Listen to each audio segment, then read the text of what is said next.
ठीक है, तो आज का जो हमारा जो साइंस का चैप्टर है उसका नाम है reaching the age of adolescence. जैसे कि मैंने आपको समझाया कि reaching the age of adolescence क्या होता है, वो पीरियड होता है जब आप बचपन को छोड़ के जवान होना शुरू होते हैं टू गेन रिप्रोडक्टिव मैच्योरिटी, ताकि आप रिप्रोडक्शन करने के काबिल बन जाएं। समझ आए? ताकि आप जो जनरेशन है उसको आगे बढ़ा सकें, क्योंकि जनरेशन का बढ़ाना हमारे लिए बहुत इंपॉर्टेंट होता है। अगर हम जनरेशन को आगे नहीं बढ़ाते हैं तो हमारी जो स्पीसीज है वो एक्सटिंक्ट हो सकती है, खत्म हो सकती है। समझ रहे हो ना बात को आप? तो कुदरत के सिस्टम से अगर हमारी उम्र खत्म हो गई, हमारे आने वाले बच्चे अगर पैदा नहीं हुए तो क्या हो जाएगा, हमारी प्रजाति से धरती से गायब हो जाएगी, है ना। इसीलिए आपको रिप्रोडक्शन बहुत इंपॉर्टेंट है, और रिप्रोडक्टिव मैच्योरिटी को गेन करने के लिए जो पीरियड आता है वो होता है आपका कहां से 10-11 साल से शुरू होता है 18-19 साल से।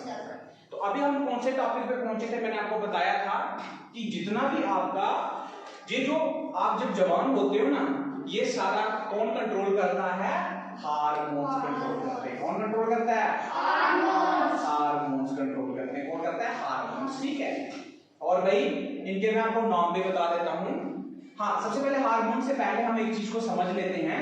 देखिए, वो है आपका कि हार्मोन को रिलीज कौन करता है? हार्मोन को रिलीज करते हैं ग्लैंड। कौन रिलीज करता है? ग्लैंड। और ग्लैंड कितने प्रकार के होते हैं? 2 तरह के ग्लैंड होते हैं। लिखिए आप, ग्लैंड कितने तरह के होते हैं? 2 तरह के होते हैं। एक होता है एक्सोक्राइन ग्लैंड्स, एक होते हैं एक्सोक्राइन ग्लैंड्स, और दूसरे होते हैं एंडोक्राइन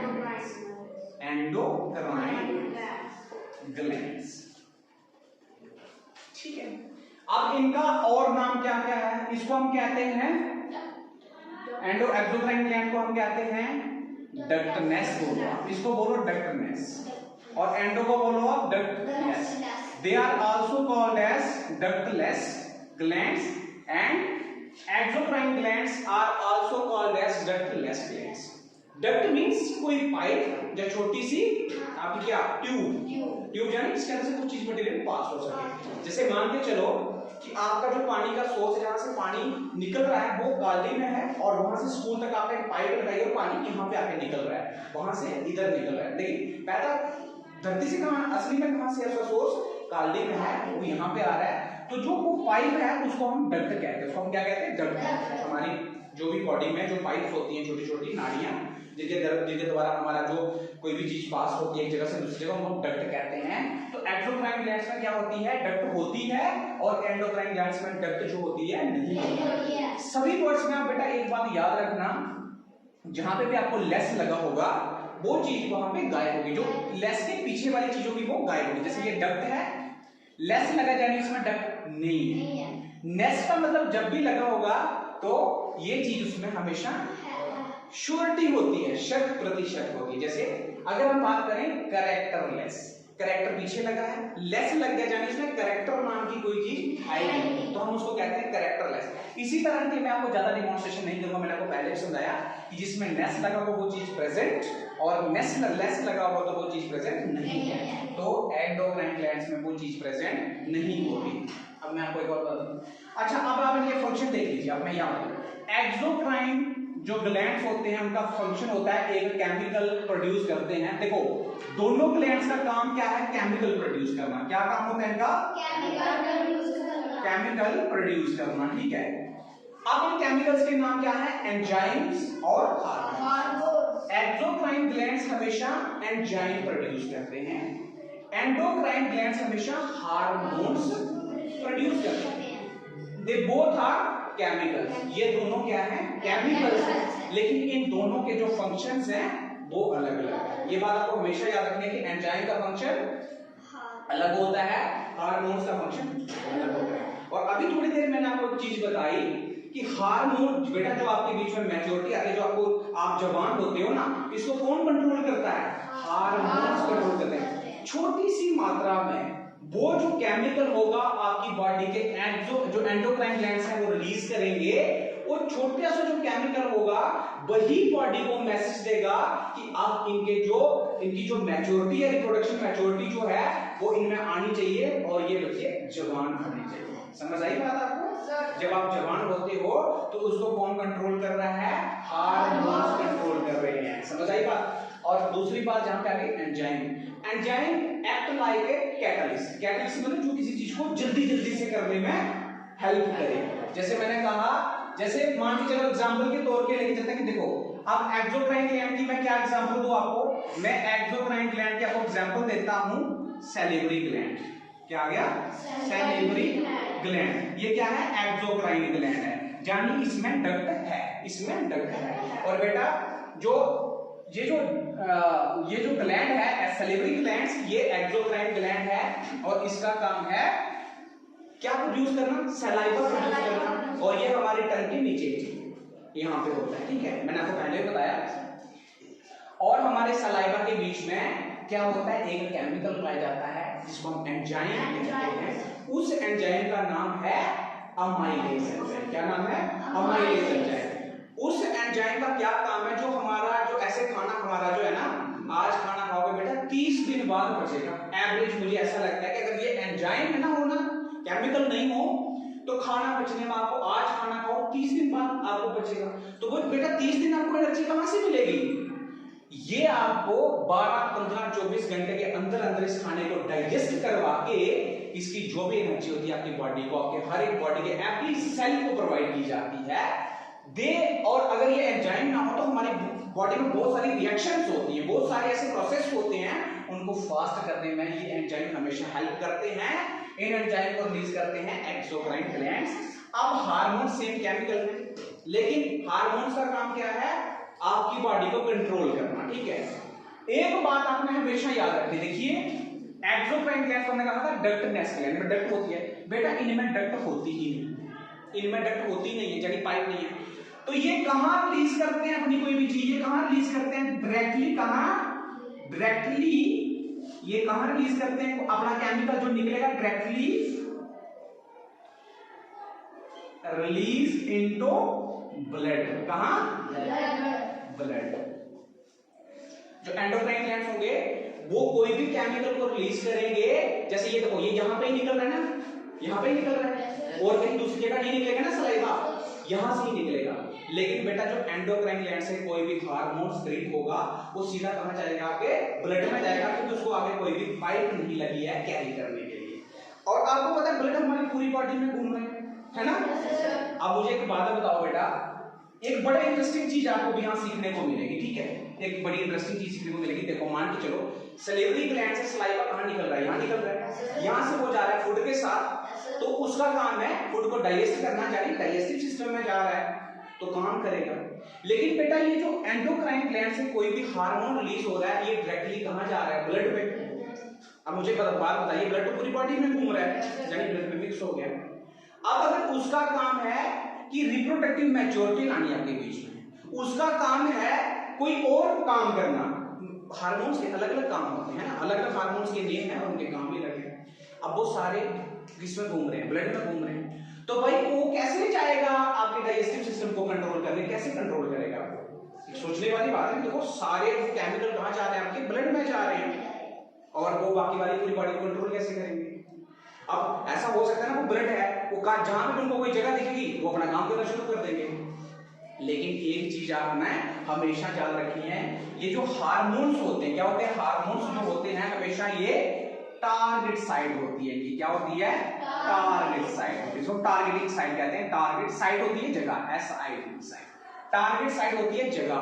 हार्मोन्स पूरे ब्लड में हैं, लेकिन वो हर जगह काम नहीं करेंगे, जहां पे स्पेसिफिक जगह पे उनको काम करना है वो वहीं पे जाके काम करेंगे।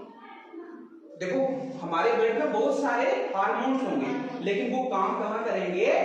जहां पे उनको काम करना है। अब मुझे एक बात बताइए, अभी मैं इसको मिटाता हूं जल्दी से, आपको एक एग्जांपल। जो हार्मोन्स, ठीक है, जो हार्मोन्स हैं कौन से? सेक्स हार्मोन्स, ठीक है, हम इसको बोलेंगे सेक्स हार्मोन्स। पढ़ा जा रहा है ना? मैं जल्दी लिखूंगा। सेक्स हार्मोन्स, ठीक है। ये सेक्स हार्मोन्स कौन सा आ गया? जो मेल में होता है। कौन से? मेल में। लेकिन मैं किसकी बात करूंगा? फीमेल में हार्मोन्स का नाम अलग होगा, क्योंकि वो अलग केमिकल होगा ना, उसका काम भी अलग होगा। मेल में जो हार्मोन है आपका, उसका नाम है टेस्टोस्टेरोन, जो टेस्टिस रिलीज करते हैं, टेस्टोस्टेरोन, ठीक है। ये अब बेटा ये जो केमिकल रिलीज हुआ, कहां पे रिलीज हुआ? सीधा इसको एंडोक्राइन ग्लैंड्स, कौन सा ग्लैंड है हमारा? Testis. Testis act as a gland, जो मैंने बताया ना, टेस्टिस मेल में कहा था ना, they are round in shape, है ना। उनका काम है टेस्टोस्टेरोन हार्मोन को रिलीज करना। अब वो रिलीज कहां करेंगे? सीधे ब्लड में। लेकिन बेटा वो आपको यहां पे काम नहीं करेंगे, यहां पे काम नहीं करेंगे, मसल नहीं बढ़ाएंगे। उनका काम है आपको मेल बनाना, आपको आपके सेकेंडरी सेक्सुअल कैरेक्टर को डेवलप करना। वो क्या करेंगे? आपके फेस पे आएंगे, आपकी दाढ़ी को बढ़ाएंगे, मूछें बढ़ाएंगे, बाकी कहीं काम नहीं करेंगे। दाढ़ी मूछ बढ़ाएंगे, शोल्डर ब्रॉड करेंगे, है ना। और भी जो मेल के जो सेकेंडरी सेक्सुअल कैरेक्टर है उनको डेवलप करेंगे। इसी तरह फीमेल के जो हार्मोन्स होंगे वो फीमेल्स का, जैसे ब्रेस्ट एनलार्जमेंट, है ना, हिप को बड़ा करना, और भी जो फीमेल्स के, जो गर्ल्स के जो कैरेक्टर होंगे, ताकि वो लड़की जो है, जो बेबी है वो लड़की की तरह बढ़ जाए, और वो जो बेबी है तो हमारा जब चाइल्ड बड़ा होगा तो वो लड़के की तरह बन जाए। मैंने आपको बताया 10 साल तक हम बच्चे को, जब तक वो एडोलसेंस पीरियड में नहीं पहुंचता तब तक हम उसको डिफरेंशिएट ही नहीं कर सकते सामने से देख के कि ये लड़का है या लड़की, के उसमें सेकेंडरी सेक्सुअल कैरेक्टर अभी पैदा नहीं हुए हैं, सिर्फ प्राइमरी सेक्सुअल कैरेक्टर होते हैं। वो क्या है? दैट आर जो वो है कि मेल में टेस्टिस है और फीमेल में ओवरी होगी, और दे आर वन पेयर, यानी वो जोड़े में होंगे। एक पेयर का टेस्टिस होगा मेल में, और जो लड़कियां होंगी उनमें वन पेयर ऑफ ओवरी होंगी, ठीक है। अब ये टेस्टोस्टेरोन ने कहां काम किया? जहां पे इसको काम करना था, बाकी किसी जगह पे ये काम नहीं करेंगे। समझाई बात आपको? और ये कहां रिलीज होते हैं? अभी आपको मैं एक बहुत बड़ी इंटरेस्टिंग बात बताऊं, हमारी बॉडी में एक है मास्टर ग्लैंड। मास्टर समझते हो? जो पूरी बॉडी को कंट्रोल कर रहा है, पूरी बॉडी में जितनी भी हरकतें हो रही हैं, पूरी बॉडी में जितने भी काम हो रहे हैं, उनको कौन कंट्रोल कर रहा है? मास्टर ग्लैंड कंट्रोल कर रहा है। ग्लैंड यानी जहां से कोई चीज, कोई केमिकल रिलीज होता है, निकलता है, उसको हम ग्लैंड कहते हैं। और उस मास्टर ग्लैंड का क्या नाम है? Pituitary gland. हमेशा याद रखना, सारी जिंदगी आप ये बात याद रखना कि ये कौन सा ग्लैंड है? एंडोक्राइन ग्लैंड, क्योंकि हार्मोन रिलीज कर रहा है एंडोक्राइन ग्लैंड। और मास्टर ग्लैंड का नाम क्या है हमारी बॉडी में? Pituitary gland. क्या नाम है इसका बेटा? पिट्यूटरी ग्लैंड कहते हैं। और ये पाया कहां पे जाता है? ये बॉडी के कौन से ऑर्गन में पाया जाता है? पता है किसको? कहां पे पाया जाता है? किसको पता है कहां पाया जाता है? पिट्यूटरी ग्लैंड होता कहां पे है? टेस्टिस हमें पता है कहां होते हैं। ओवरी भी एक ग्लैंड है, ओवरी भी ग्लैंड है जो फीमेल हार्मोन को रिलीज करती है। वो आपको पता है यहां पे, हमारे यहां पे पेट में पाए जाएंगे, ठीक है। आप पिट्यूटरी ग्लैंड कहां पाया जाता है? हमेशा याद रखना, हमारी बॉडी को कौन कंट्रोल करता है? ब्रेन कंट्रोल करता है बेटा। तो ये जो पिट्यूटरी ग्लैंड है ये कहां पाया जाता है? ब्रेन में पाया जाता है। देखिए अब स्कूल है आपका, है आप स्कूल में पढ़ते हो सारे बच्चे? स्कूल में बड़े सारे टीचर होते हैं ना। उन टीचर्स को कंट्रोल करने के लिए उनके ऊपर एक टीचर होता है, उसको हम क्या कहते हैं? प्रिंसिपल कहते हैं, हेडमास्टर, व्हाटएवर जो भी कहते हैं। उसका काम है वो बाकी टीचर्स को इंस्ट्रक्ट करे, उनको काम लगाए कि हाउ टू टीच, है ना।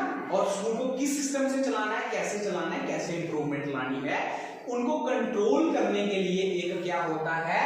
प्रिंसिपल या हेडमास्टर होता है। सेम वैसे ही हमारी बॉडी में एक मास्टर ग्लैंड होता है, उसका नाम पिट्यूटरी ग्लैंड है, जो ब्रेन में पाया जाता है। इस ग्लैंड का काम है हमारी बॉडी के जितने भी बाकी ग्लैंड्स हैं उनको कंट्रोल करना, बॉडी को कंट्रोल करना नहीं बेटा। पिट्यूटरी ग्लैंड का काम है इस पिट्यूटरी ग्लैंड से जितने भी हार्मोन्स जो रिलीज होते हैं उनका काम होता है बाकी वाले ग्लैंड को मैसेज देना, उनको कंट्रोल करना कि बॉडी में क्या काम करना है। जैसे मान के चलो कि अभी पिट्यूटरी ग्लैंड ने क्या किया, जब आपके जवान होने की उम्र आई ना, 10-11 साल की उम्र हुई, तो टेस्टोस्टेरोन रिलीज हुआ। किसने रिलीज किया? टेस्टिस ने रिलीज किया, है ना। लेकिन बेटा टेस्टिस तब तक रिलीज नहीं कर सकते जब तक उनको मैसेज कहां से नहीं मिलेगा, पिट्यूटरी ग्लैंड से हार्मोन्स जो मैसेज नहीं भेजेंगे टेस्टिस को कि टेस्टोस्टेरोन को रिलीज कर दो, बेटा जवान होने को है। इसको रिप्रोडक्टिव मैच्योरिटी की जरूरत है, इसको मेल या फीमेल जो भी बनाना है रिलीज करो। ओवरी को मैसेज पिट्यूटरी ग्लैंड देगा। और भी बड़े सारे, जैसे हमारी बॉडी में और जितने सारे ग्लैंड है, चाहे वो एंडोक्राइन ग्लैंड है, एक्सोक्राइन ग्लैंड, कंट्रोल कौन कर रहा है? पिट्यूटरी ग्लैंड कंट्रोल कर रहा है, जो हमारी ब्रेन में हमारा है। अब आपको समझ आया कि ब्रेन हमारे लिए कितना इंपॉर्टेंट है। ब्रेन में सेंस तो है ही, हमारे सेंस आर्गन को कौन कंट्रोल कर रहा है? देखो स्किन है, आईज है, ईयर है, माउथ है, ये सारा कंट्रोल कौन कर रहा है? ब्रेन कर रहा है। लेकिन बेटा जो हार्मोन्स है, जो मैसेंजर है किसी भी चीज को डेवलप करने के लिए जो चीज आगे चल रही है, उनको कंट्रोल भी पिट्यूटरी ग्लैंड जो ब्रेन में पाया था कंट्रोल कर रहा है। तो समझिए brain is very important organ in our body. समझ आई बात? दिल सबसे इंपॉर्टेंट है ना, धड़कता है तो हम जीते हैं, लेकिन दिल को कंट्रोल कौन कर रहा है? ब्रेन कंट्रोल कर रहा है। तो सबसे इंपॉर्टेंट क्या है? ब्रेन है। लेकिन एक बात याद रखना, हमारी पूरी बॉडी में दो तरह के मसल्स होते हैं, एक होता है वॉलंटरी मसल, एक होते हैं इनवॉलंटरी मसल्स। समझ आई बात? मैंने आपको पहले भी समझाई है। एक मसल वो होते हैं जिनको हमारा ब्रेन कंट्रोल करता है, जैसे हम कहते हैं सांस रोक दो, हम सांस रोक सकते हैं। आप रोक सकते हो? रोक सकते हो ना सांस को? हम भाई ब्रेन कहेगा सांस रोको, हमने सांस रोकी हुई है ना। ये हमारे कंट्रोल में, यदि लक्ष्य है हमारे कंट्रोल में है, हम इनको कंट्रोल कर सकते हैं। लेकिन आप कहो भाई अपनी पार्टी को, मैं अभी दो मैसेज कहो, भाई दिल धड़कना बंद कर, दिल को बोलो धड़कना बंद कर। आपकी बात सुन रहे हैं? आपकी बात सुन रहे हैं? सुन रहे हैं? नहीं सुन रहे हैं ना, जानी वो आपकी बात नहीं मानता। उसको कुदरत ने ऐसे ही बनाया, क्योंकि अगर आप देखो लोग क्या है, लोग बड़े गंदे हैं ना। भगवान को पता था, भगवान बड़ा शैतान बंदा है ना, जिसने इतनी बड़ी धरती बनाई है, तो उसने कुछ तो अपने कंट्रोल में रखा। उसने कहा कि भाई अगर हमने इन लोगों को ये पावर दे दी कि दिल धड़कना बंद कर सकते हैं, तो लोगों को आएगा गुस्सा, घर में बीवी के साथ झगड़ा करेंगे, आपको भी घर वाले कुछ डांटेंगे, आप जाओगे दिल धड़कना बंद कर, मैं मर जाऊंगा। हो गया ना कल्याण दोस्तों, है ना। इसलिए भगवान बड़ा चला रहा है, उसने आपको ये पावर ही नहीं दी कि आप दिल को कंट्रोल कर सकते हो। समझ आएगा? तो इसी तरह जैसे हमारे बाजू को हिला सकते हैं, ऐसे कर सकते हैं, ऐसे कर सकते हैं, ये हमारे जो वॉलंटरी मसल है हमारी बात मानते हैं। लेकिन कुछ चीजें ऐसी हैं जो हमारे कंट्रोल में नहीं, जैसे मैंने आपको बता दिया हमारा हार्ट हमारे कंट्रोल में नहीं है। जैसे ब्लड का जो सर्कुलेटरी सिस्टम में वो चल रहा है वो आपके कंट्रोल में नहीं है। तो मैं अभी किसकी बात कर रहा था? ग्लैंड्स की बात कर रहा था। क्या है? एक्सोक्राइन ग्लैंड्स और एंडोक्राइन ग्लैंड्स। ये आपको अच्छे से समझ आया? हमारी बॉडी में जितने भी प्रोसेस होते हैं वो कंट्रोल कौन करता है? हार्मोन कंट्रोल करते हैं। हार्मोन कौन रिलीज करता है? ग्लैंड रिलीज करते हैं। कौन से? Endocrine gland. और मैंने आपको ये फर्क भी समझाया था अभी थोड़ी देर पहले कि एंडोक्राइन का ग्लैंड का मतलब जो ब्लड में रिलीज करते हैं, बॉडी के अंदर है, जो बाहर की तरफ कोई भी चीजें रिलीज नहीं करते। लेकिन एक्सोक्राइन ग्लैंड जैसे कि मैंने आपको बताया सैलिवरी ग्लैंड कि बाहर की तरफ रिलीज करता है केमिकल को, ठीक है। इसलिए आपको एक्सो हमेशा याद रखना, एंडो का मतलब अंदर की बात, एक्सो मींस बाहर। इतना सा आपको समझ आया? चलो आगे बढ़ते हैं। देखिए हमारी बॉडी में दो प्राइमरी सेक्स ऑर्गन, हमारी बॉडी में दो primary sex organ, primary sex organ. Sex means आपको डिटरमाइन करता है कि यू आर मेल और फीमेल। सेक्स मींस कि आप ट्रांसजेंडर हो, मेल हो या फीमेल हो, ठीक है। तो प्राइमरी सेक्स ऑर्गन, आप इनको प्राइमरी सेक्स ऑर्गन बोलते हैं। अब ये प्राइमरी सेक्स ऑर्गन है, मेल में जो प्राइमरी सेक्स ऑर्गन है उसको हम कहते हैं टेस्टिस। उनको हम कहते हैं टेस्टिस। मैंने कल आपको समझाया था कि देखिए एक टेस्टिस को हम TES TIS लिखते हैं, दो टेस्टिस को हम TES TES लिखते हैं, ठीक है। ये आ गया मेल का। और फीमेल का जो प्राइमरी सेक्स ऑर्गन है वो क्या है? ओवरी। अब बेटा प्राइमरी और सेकेंडरी में क्या फर्क होता है? एक होता है, आपने बड़ी बात सुना ना, प्राइमरी सेकेंडरी मैंने आपको समझाया था ना। हाँ बताइए प्राइमरी सेकेंडरी का फर्क, जो मैंने आपको समझाया था। देखिए अभी आप पहले आप प्राइमरी पढ़ते हो ना, फिर आप सेकेंडरी में पहुंचते हो। प्राइमरी वो होती है जो शुरुआत से चीज, यानी ये प्राइमरी को इसलिए कह रहे हैं सेक्स ऑर्गन नाम क्योंकि ये बाय बर्थ है। अब बच्चे को हम कैसे पहचानते हैं? क्योंकि उसकी कुछ तो पहचान होगी।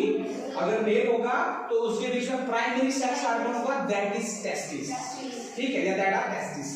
और जो फीमेल्स होंगे उनका जो प्राइमरी सेक्स ऑर्गन होगा ओवरी। समझ आई बात आपको? ये प्राइमरी है। और फिर सेकेंडरी सेक्स ऑर्गन होते हैं, उसके बाद आते हैं, उनकी बात बाद में करेंगे। लेकिन जो प्राइमरी है, ठीक है, जो बेसिक है, जिनके बदौलत सारा कुछ है, जिनकी फाउंडेशन है, वो ये है, ठीक है। अब मैं आगे चलता हूं। मेल जो सेक्स ऑर्गन है प्राइमरी वो टेस्टिस है, फीमेल का क्या है? ओवरी है। टेस्टिस का अब फंक्शन की बात करते हैं। टेस्टिस का फंक्शन क्या है? गैमीट्स रिलीज करना। दोनों का काम क्या है? ये दोनों क्या रिलीज करते हैं? गैमीट्स रिलीज करते हैं। क्या करते हैं? गैमीट रिलीज करते हैं। गैमीट्स कहते हैं, दोनों का गैमीट्स बोलेंगे, गैमीट्स रिलीज करते हैं। और मैंने आपको बताया था गैमीट्स का मतलब क्या हो गया? Gametes that are sperm and ovum. Sperm and ovum. देखिए, टेस्टिस और ओवरी एक चीज तैयार करते हैं, हमारी बॉडी के लिए बहुत इंपॉर्टेंट है, उसको हम कंबाइन कहते हैं गैमीट्स। मेल का होगा, फीमेल का जनरली नाम रख दिया गैमीट्स, और उन गैमीट्स के नाम है स्पर्म एंड ओवम। टेस्टिस क्या रिलीज करते हैं? स्पर्म बनाते हैं, तैयार करते हैं। और ओवरी का काम क्या? फंक्शन क्या? What is the function of ovary? To produce ovum. Ovum means ये मैंने आपको कल भी दिखाया था। हाँ, yes, ovum means egg.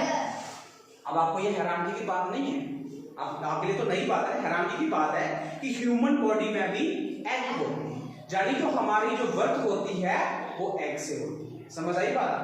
Human body में वो एग इतना बड़ा नहीं होगा। आपने मुर्गी का एग देखा है ना, वो बहुत बड़ा होता है, वैसा मत समझना।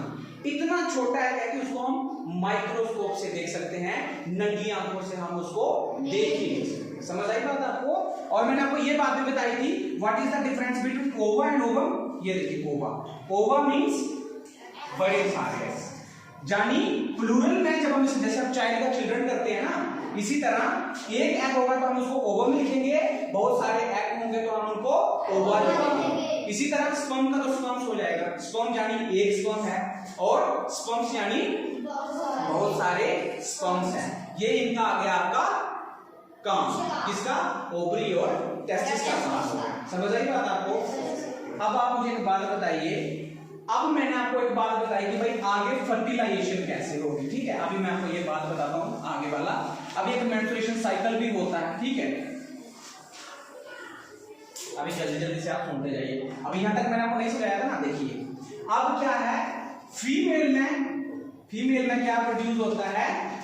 ओवम, ठीक है।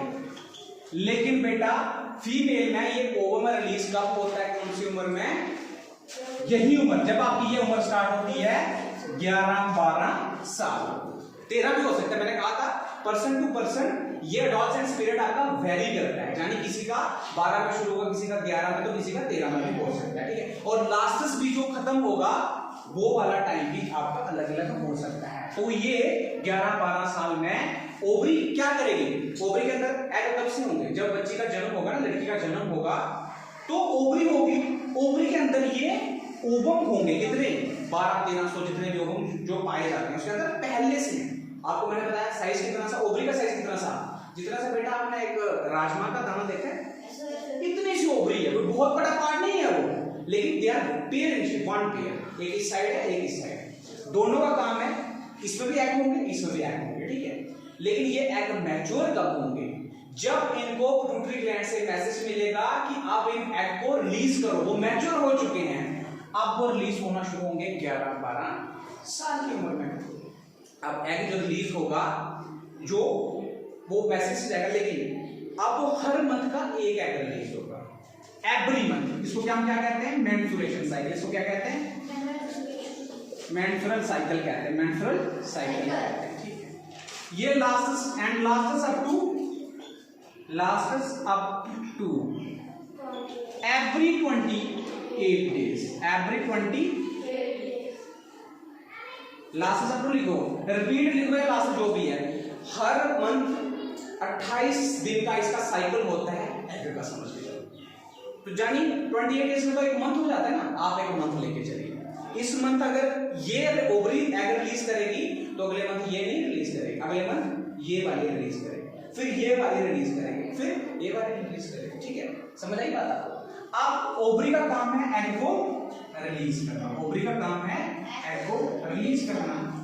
अब बेटा ये ओवरी ने एग को रिलीज किया, ठीक है, कहां रिलीज करेगी? लेकिन यहां से एक ना ओवरी को आगे ना एक पाइप भी है, ओवरी ने एग को रिलीज किया, उसको आगे से ऐसे नीचे उसकी एक पाइप लगी हुई है, आगे से वो खुली हुई है, उसके फिंगरे खुले हुए हैं, उसको हम कहते हैं फैलोपियन ट्यूब। क्या कहते हैं? Fallopian tube. क्या कहते हैं उसको? Fallopian tube. ठीक है, ओवरी ने एग को रिलीज कर दिया। अब एग कहां चला गया? फैलोपियन ट्यूब में। यहाँ ओवरी है, एग रिलीज किया, अब वो एग हम फैलोपियन ट्यूब में धीरे धीरे ऐसे ऐसे नीचे की तरफ आ रहा है। ठीक है, अब वो फैलोपियन ट्यूब में। अगर बेटा मेल का जो स्पर्म है, मेल में क्या है? स्पर्म है। ठीक है, स्पर्म है। ठीक है, अगर ये स्पर्म, ठीक है, और हाँ ये मेंस्ट्रुएशन साइकिल में कौन से डे, 28 डेज का मैंने आपको मेंस्ट्रुएशन साइकिल बताया है ना, समझ आई बात आपको? अब आप उस बात को छोड़िए, मैं आपको ये बताऊंगा। अब उसने क्या किया, कौन से डे में रिलीज होता है? 14 डेज के ऑनवर्ड्स, आउटवर्ड्स मान के चलो, जब आपके साइकिल का 14th डे आता है, ठीक है, तब ये क्या होता है? आपका एग रिलीज होता है। ठीक है, अब ये अगर इस एग, जब ये एग रिलीज हुआ बेटा, अगर इसके साथ स्पर्म का फ्यूजन हो गया, किसका फ्यूजन हो गया? स्पर्म प्लस एग, यानी स्पर्म बॉडी के एंटर हुए, मेल स्पर्म, उनका फ्यूजन हो गया एग के साथ, वो हो गई फर्टिलाइज। उस एग को अगर फर्टिलाइज कर दिया तो बेटा अब वो जो एग है वो किसमें चेंज हो जाएगा? एम्ब्रियो के अंदर, एम्ब्रियो में चेंज हो जाएगा, छोटे बेबी में, यानी पर वो बेबी जो दिखता ही नहीं है नहीं आंखों से, उसमें चेंज हो जाएगा। और अगर बेटा ये स्पर्म और एग को फर्टिलाइज नहीं किया तो ये एग 28 डेज तक हमारी बॉडी से बाहर निकल जाता है। समझ आई बात आपको? हमारी बॉडी से बाहर निकल जाता है और हम, हमारे जो बीच में फर्टिलाइजेशन नहीं होती है। समझ आई बात आपको? और इसके लिए अभी मैं आपको एक और बात बताता हूं, एक हमारी बॉडी में जो ऑर्गन है, मैंने आपको भी पढ़ाया, मैं से आपको शॉर्टकट में बता रहा हूं, फिर मैं आपको बुक से अच्छे से पढ़ाऊंगा। ठीक है, टाइम तो नहीं लगाओगे? हमारी बॉडी में एक ऑर्गन है बेटा जिसको कहते हैं यूट्रस। क्या कहते हैं? यूट्रस। यूट्रस कहते हैं। ठीक है, यूट्रस। ठीक है, और इसको शायद बोम भी कहते हैं, इसका शायद ये वाला नाम है, इसको इधर शायद डब्ल्यू, इधर डब्ल्यू, इधर डब्ल्यू होता है। ठीक है, यूट्रस बोम, इसको हिंदी में क्या कहेंगे हम? लिख दो।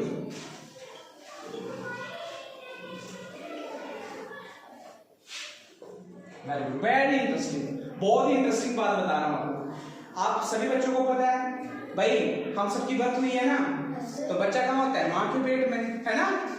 कहाँ होता है? माँ के पेट में। तो माँ के पेट में कहाँ? जब हम खाना डालते हैं भाई, बच्चा पेट में है, ऊपर से खाना गया बच्चे के सिर के ऊपर, पानी पिया बच्चे के सिर के ऊपर, ऐसा होता है।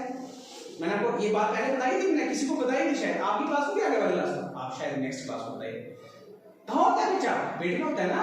हम कहते हैं नहीं माँ का पेट, तो हम खाना खाते तो कहाँ गिरता है? बच्चे के ऊपर ही गिरता होगा ना। पानी पीते हो बच्चे के ऊपर, गर्म चाय पी वो भी सिर के ऊपर, है ना? बताइए कहाँ होता है? कुछ तो आंसर दो। पेट में होता है ना। यही, मैं छोड़िए आपका टाइम वेस्ट नहीं करना, बता ही देता हूँ सीधा। देखिए पेट है, बच्चा पेट में है, लेकिन उसमें नहीं, जिसमें हमारा खाना होता है उस पेट को हम बेली या स्टोमक कहते हैं। खाना किसमें स्टोर होता है? स्टोमक में स्टोर होता है, ऊपर वाला। यूट्रस कहाँ होता है बेटा? यहाँ होता है नीचे, जिसको हम यूट्रस कहते हैं या बच्चे दानी कहते हैं। साबुन दानी सुना है? साबुन दानी से साबुन रखा जाता है। और यूट्रस वो जगह है, यहाँ पे क्या किया जाता है? बच्चे को कैरी किया जाता है, यानी बच्चा यहाँ पे बड़ा होता है, यहाँ पे उसका जो 9 महीने का रहन सहन होता है वो यूट्रस में होता है, जिसको हम बॉम्ब भी कहते हैं। समझ आई बात आपको? यहां से पता चलता है कि बेटा जो खाने वाला पेट है वो अलग है, और बच्चे का लालन पालन करने वाला जो पेट है, बच्चे को कैरी करने वाला जो पेट है वो अलग है, उसको हम यूट्रस कहते हैं। समझ आई बात आपको? वो अलग है और ये अलग है। देखिए इस तरह की शेप होती है यार, ये इस तरह की शेप होती है, इसे मान के चलो आप, इस तरह की शेप मान के चलो आगे की तरफ, ठीक है। इधर से फैलोपियन ट्यूब आ रही है, इधर से ऐसे, ये वाली जगह क्या है सारी, ये वाली जगह क्या है सारी, बीच में यूट्रस है। क्या है? यूट्रस। ये दो पाइपें आ गई, इसे मैं आपको रफली बता रहा हूं, ठीक है। ये इधर ओवरीज है, ठीक है, इधर ओवरीज है, इधर भी ओवरीज है। यहां से उसने एग को रिलीज किया ऐसे ऐसे, यहां से एग रिलीज किया तो ऐसे ऐसे आएगा, लेकिन आएगा कहां पे, आएगा कहां, वो यूट्रस के अंदर आएगा। कहां आएगा बेटा? यूट्रस के अंदर आएगा, ठीक है। अब अगर अब देखो स्पर्म यहां से जाएंगे, स्पर्म यहां से आएंगे, ये स्पर्म जा रहे हैं ऐसे ऐसे, वो अगर एग को फर्टिलाइज करेंगे इस फैलोपियन ट्यूब के अंदर, अगर ये एग फर्टिलाइज हो गया तो ये एग यहाँ चिपक जाएगा, ये एग यहाँ चिपक जाएगा, ठीक है। जिसको हम क्या कहते हैं? इम्प्लांटेशन। जिसको क्या कहते हैं हम? जब वो जो एग होता है वो बॉडी के साथ चिपक जाता है, उसको कहते हैं हम इम्प्लांटेशन, ठीक है। अब मैं इसका बड़ी इंटरेस्टिंग आपको बात बताता हूँ। देखिए हम पेट में हैं, मम्मी सोई, बच्चा ऐसे, मम्मी ने काम किया, बच्चा वैसे, है ना। अब मम्मी ने दौड़ना शुरू किया तो बच्चा ऐसे ऐसे। सही कह रहा हूं ना मैं, मजाक तो नहीं कर रहा हूं, सही बता रहा हूं। इसीलिए कुदरत ने एक तरीका लगाया, जो यूट्रस की बाल है, बाल क्या होती है? दीवार। बाल क्या होती है? दीवार होती है ना। जैसे ये कमरा है, इसकी दीवार है, तो भगवान ने क्या किया कि वो अगर देखो ये इसके साथ चिपकेगा नहीं तो ये बाहर भी भाग सकता है ना, बाहर निकल जाएगा, है ना। एक हार्मोन रिलीज होगा, वो क्या करेगा, इस जो ये फर्टिलाइज एग होगा इसको यहां चिपका देगा, बाहर इसको चिपका देगा ताकि ये बाहर ना निकल जाए। अब बेटा यहीं पे चिपका रहेगा, जो बच्चा होता है ना वो फिक्स होता है, ऐसा नहीं है कभी कभी घूम जाता है तो कॉम्प्लिकेशंस आती है, कभी ऑपरेशन करना पड़ता है, देखते हैं बच्चा उल्टा हो गया है ना, उसकी बर्थ होने में बड़ी मुश्किल और किसी की डेथ भी हो सकती है। लेकिन मैक्सिमम जो बच्चा होता है सिर उसका शायद नीचे की तरफ होता होगा और लेग्स इस तरफ होती है ना, और ये बच्चा यहाँ पे बड़ा होता है, लेकिन उसकी यहाँ फिक्सेशन हो चुकी है, वो बच्चा उसके साथ फिक्स रहता है, ठीक है, हिलता डुलता नहीं है फालतू। समझ आई बात आपको? और अगर मैंने कहा ये एग अगर फर्टिलाइज नहीं हुआ तो ये इसके द्वारा बाहर निकल जाता है, ठीक है। इतना सा रखिए।